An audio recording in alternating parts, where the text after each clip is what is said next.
Dans un instant, nous découvrirons une performance à tout casser au Festival des cultures électroniques à Pau.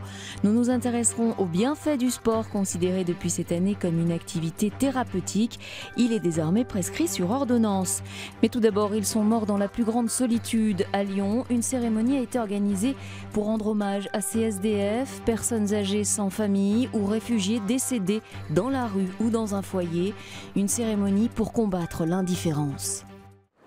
Au crépuscule d'une vie, il n'y a parfois plus personne pour accompagner, puis plus personne pour se recueillir sur une tombe. Au cours de l'année passée, 96 hommes et femmes sont décédés dans la plus grande solitude à Lyon. Leurs corps n'ont pas été réclamés. Depuis 2003, un collectif d'associations, Les Morts sans Toit, rend un dernier hommage à ces défunts esseulés. Arrive ce jour où la mort n'a plus rien à nous apprendre. Il y a des personnes qui ne sont réclamées par personne. Ça a été une prise de conscience, un choc. Je me suis dit, c'est pas possible, on ne peut pas laisser des gens partir seuls. Ici reposent des SDF, des anciens sans aucune famille, des réfugiés, parfois même des personnes dont on ne connaît pas l'identité. Les associations membres du collectif témoignent pour chacun d'entre eux d'un peu d'humanité. Mon rôle dans ce collectif, c'est de veiller à ce que tous les défunts soient dignement habillés dans leur cercueil, que personne ne parte dans un sac en plastique. Le collectif des Morts sans Toit combat à sa façon l'indifférence des hommes. Depuis le 1er mars, les médecins peuvent prescrire des activités physiques aux 11 millions de Français souffrant d'une affection de longue durée. Des séances de sport qui, à Narbonne, sont presque gratuites grâce à la municipalité. À 75 ans, Henriette vient de se remettre au sport quelques mois après son opération d'un cancer du sein. Ça me manquait. Ça me manquait. Une activité, j'ai toujours aimé, donc j'ai fait de la rando, de la gymnastique. C'est le médecin d'Henriette qui lui a prescrit ce cours dans le cadre du programme de sport adapté proposé par la ville de Narbonne. Tous les médecins de la commune, généralistes ou spécialistes, peuvent prescrire différentes activités sur ordonnance en complément des thérapies plus classiques. Que ça fasse baisser la possibilité de prendre des médicaments, sûrement, dans certains cas. Si vous pratiquez une bonne activité sur le plan des rhumatismes, vous consommerez moins d'anti-inflammatoires. C'est mieux, mais on ne peut pas parler d'un médicament. C'est un traitement comme un autre. Grâce à l'ordonnance de leur médecin, les malades peuvent accéder à 2 ou 3 cours par semaine pendant 6 mois maximum. L'inscription est modique, 25 €. Le reste est payé par la commune, qui met aussi à disposition les éducateurs qui savent s'adapter à chacun. On a des gens qui sont vraiment inactifs, voire très sédentaires, assis à longueur de journée, et d'autres qui marchent tous les jours, mais qui ont quand même une pathologie, un problème cardiaque, une arythmie, ou du diabète, ou du surpoids. C'est adapté à chacune. On essaie de donner beaucoup d'amplitude au mouvement. Voilà, tu fais ce que tu peux, hein. Objectif de la ville, consolider la pratique du sport chez les participants une fois les cours sur ordonnance terminés. Et ça semble marcher. Tu peux. Et ça donne envie de continuer un petit peu plus, si le corps le permet.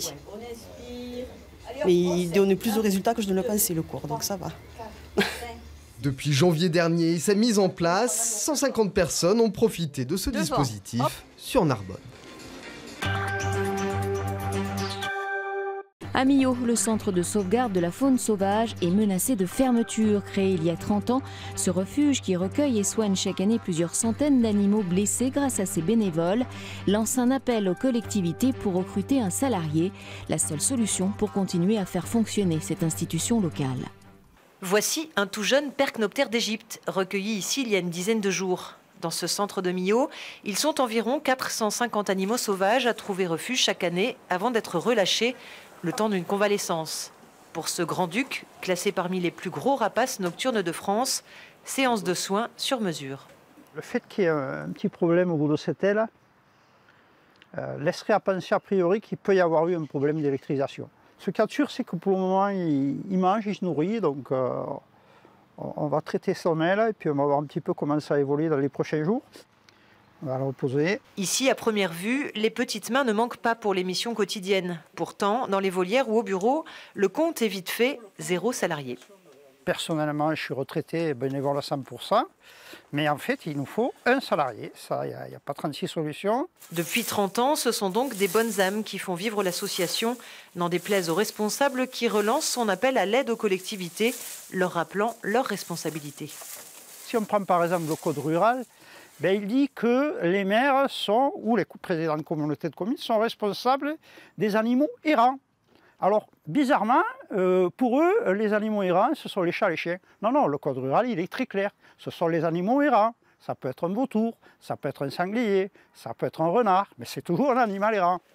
Aujourd'hui, l'association fonctionne avec un budget total de 20 000 € par an grâce aux dons, aux cotisations des adhérents et quelques aides ponctuelles d'autres structures. À défaut de salariés, un équilibre plus que jamais fragilisé. On referme cette édition au festival Access à Pau, le rendez-vous des cultures électroniques. Coup de cœur de cette 14e édition, Con Gracia, une œuvre que l'on doit à 2 Canadiens. Ces 2 artistes nous font découvrir la musique du fracas, une destruction méticuleuse sur une partition bien précise. L'énergie de la destruction, la démolition comme objet de plaisir. Anne Thériault et Martin Messier sont québécois. Avec leur dernier spectacle Con Gracia, ils épinglent notre société de plus en plus déshumanisée et violente. Cette intensité physique qu'on a de vouloir justement frapper sur des choses ou que l'énergie peut être libérée, se déployer dans un acte intense et que parfois, c'est pas nécessairement brutal et violent, mais c'est peut-être aussi d'une grande libération et d'une grande jouissance. Moi, je suis musicien, ça m'amusait bien cette idée de faire un spectacle de musique ou en tout cas sonore avec l'acte de la destruction, un acte qui est assez violent, mais qui est significatif et quelque chose qui nous a tous passé par la tête un jour de détruire soit son ordinateur, soit de jeter quelque chose par la fenêtre. À la fin du spectacle, plus d'humains, des robots, et la vaisselle placée sur des enceintes devient percussion.